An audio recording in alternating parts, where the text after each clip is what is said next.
Hello friends, welcome to my YouTube channel Kataria pharmacy. Hello friends, आज हम discuss करेंगे classification of alkaloids. इससे पहले के वीडियो में हमने इंट्रोडक्शन एल्कलॉइड्स पढ़ा था और केमिस्ट्री पढ़ी थी एल्कलॉइड्स की और उसका बायोसिंथेसिस पढ़ा था। आज हम इसका क्लासिफिकेशन ऑफ एल्कलॉइड्स स्टडी करेंगे।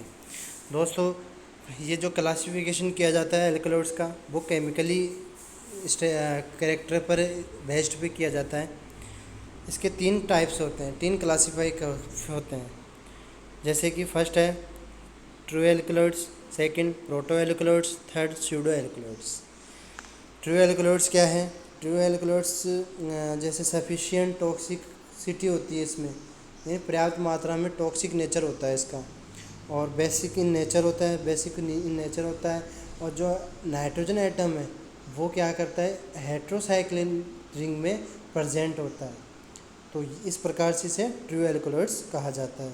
ये एमिनो एसिड से ऑब्टेन किया जा सकता है, फॉर्मेशन किया जाता है। जैसे एग्जांपल की बात करें तो निकोटीन, एट्रोपिन और क्यूनिन। ठीक है दोस्तों, अब बात करते हैं second type proto alkaloids. Proto alkaloids को दूसरे नाम से भी जाना जाता है, इसका नाम है बायोलॉजिकल एमीन। क्या नाम है? Biologicals amine.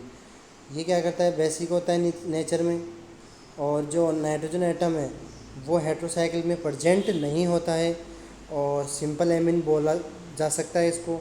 एग्जांपल है मेस्कालिन और एफेड्रिन। फिर थर्ड टाइप आता है इसका स्यूडो एल्कलॉइड्स। ये जो एमिनो एसिड से फॉर्मेशन नहीं किया जा सकता है इसको, जैसे कि प्यूरिन और स्टेरॉइड, कैफीन और कॉनेसिव। तो ये इसके क्या है, स्यूडो एल्कलॉइड्स के एग्जाम्पल हैं। दोस्तों, स्यूडो एल्कलॉइड्स नाम से ही पता चलता है, स्यूडो मतलब असत्य यानी कि नकली। ऐसे एल्कलॉइड्स जो नकली होते हैं, यानी कि उसका जो नेचर होता है एल्कलॉइड्स के समान होता है, लेकिन जो स्ट्रक्चरली डिफरेंट होता है, जैसे हेट्रोसाइक्लिन में नाइट्रोजन प्रेजेंट नहीं होना। तो ये सब क्या है, स्यूडो एल्कलॉइड्स के कैरेक्टर हैं। अब हम बात करते हैं आइडेंटिफिकेशन टेस्ट ऑफ एल्कलॉइड्स की बात करते हैं। तो सबसे पहले आता है मेयर्स रिएजेंट। इस मेयर्स रिएजेंट में कौन से रिएजेंट आते हैं? पोटेशियम मर्क्यूरिक आयोडाइड सॉल्यूशन होता है, जो एल्कलॉइड के साथ मिलाने पर या किसी भी अननोन सैंपल के साथ मिलाने पर जिसे हमें पता लगाना है कि वह एल्कलॉइड्स है या नहीं है, तो येलो प्रेसिपिटेट का फॉर्मेशन किया जाता है। फिर बात करते हैं हेगर्स रिएजेंट की। हेगर्स रिएजेंट में कौन सा होता है? Saturated aqueous solution of picric acid. Picric acid का सॉल्यूशन होता है जो किसी भी अननोन या एल्कलॉइड्स के साथ मिलाया जाए, अगर ये येलो प्रेसिपिटेट होता है तो वो एल्कलॉइड्स प्रेजेंट्स कहलाता है, यानी कि कंफर्म हो जाता है कि वो एल्कलॉइड्स ही प्रेजेंट है। फिर आता है वेगनर्स रिएजेंट। थर्ड, वेगनर्स रिएजेंट में कौन से रिएजेंट आते हैं? पोटेशियम ट्राई आयोडाइड आता है, जो अननोन सैंपल या एल्कलॉइड्स के साथ मिलाया जाता है, जिसे हमें ब्राउन रेडिश प्रेसिपिटेट फॉर्मेशन होता है, जिससे पता चलता है कि एल्कलॉइड्स आर प्रेजेंट। फिर आता है हमारे ड्रैगन ड्रॉप रिएजेंट्स की बात करें तो इसमें क्या है? पोटेशियम बिस्मिथ आयोडाइड एल्कलॉइड्स के साथ मिक्स किया जाए तो रेडिश ब्राउन कलर प्रेसिपिटेशन होता है, जिससे कंफर्म होता है कि एल्कलॉइड्स प्रेजेंट है। फिर दोस्तों हम आगे बात करते हैं हम फिफ्थ रिएजेंट्स की, क्राउट्स रिएजेंट्स, यानी कि दूसरा नाम है इसका मॉडिफाइड ड्रैगन ड्रॉप रिएजेंट्स। इसमें भी वही रिएजेंट होता है, पोटेशियम बिस्मिथ आयोडाइड, और वही रेडिश ब्राउन कलर प्रेसिपिटेट होता है। अब बात करते हैं हम अपन बायोसोर्स ऑफ एल्कलॉइड्स। एल्कलॉइड्स का बायोसोर्स क्या है? इसका कौन सा स्रोत है जिससे हम एल्कलॉइड्स प्राप्त कर सकते हैं? जैसे कि फर्स्ट पॉइंट है more alkaloids in dicot than in monocots plants, यानी कि जितने भी अधिक से अधिक एल्कलॉइड्स डाइकोट्स प्लांटों में पाया जाता है, किसकी तुलना में? मोनोकोट्स की तुलना में। Lesser common in lower plants, बहुत ही कॉमन पाया जाता है, बहुत ही लेस कॉमन मतलब बहुत ही कम कॉमन में ये लॉर्ड्स प्लांट में पाया जाता है।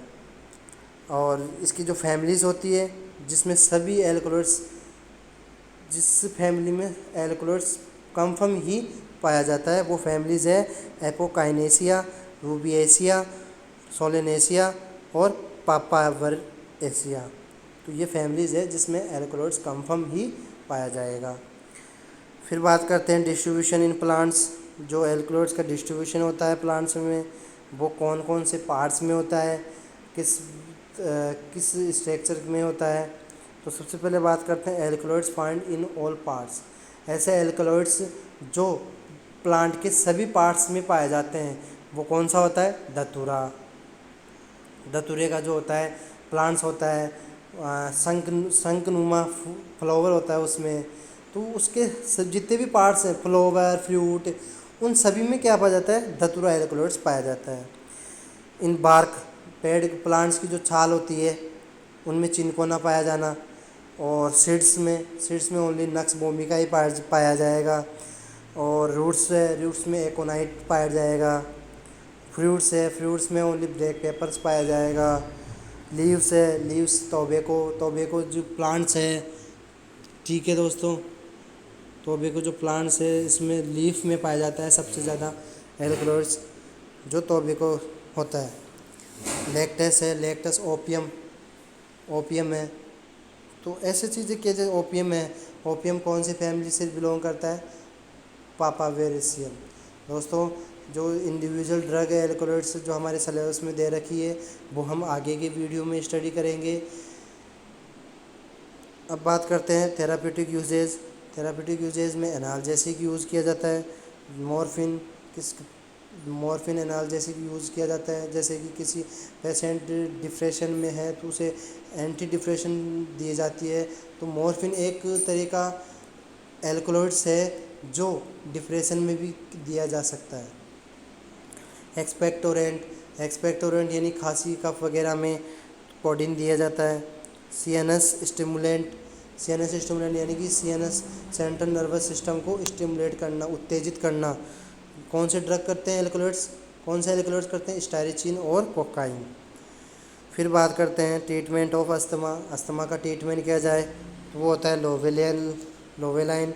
फिर बात करते हैं एंटी नियोप्लास्टिक। दोस्तों ये थेराप्यूटिक यूज़ आपको याद रहना चाहिए क्योंकि हम इंडिविजुअल ड्रग पढ़ेंगे तो उसमें सिलेबस में हमारे बिनका ज़रूर दे रखा है एल्कोलॉइड्स जो हम आगे के वीडियो में पढ़ेंगे।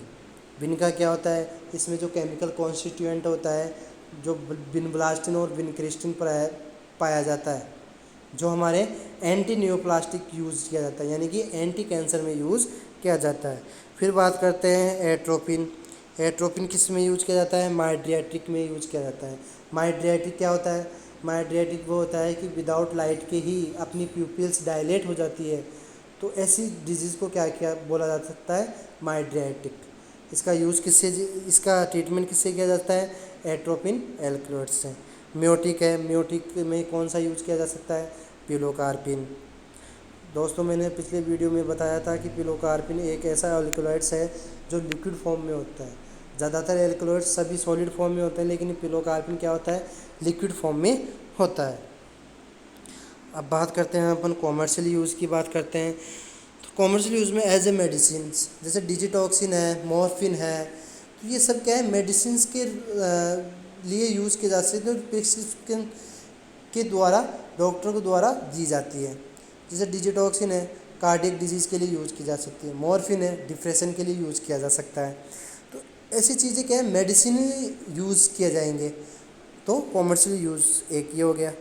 फिर आता है कैच एनिमल, जितने भी बड़े बड़े एनिमल है, एलिफेंट, डियर, ये ऐसे जो एनिमल है इन्हें पकड़ने के लिए हम बेहोशी का इंजेक्शन देते हैं इनको, क्योंकि अगर इनको बिना बेहोश करे पकड़े तो ये मतलब जानलेवा भी हो सकता है।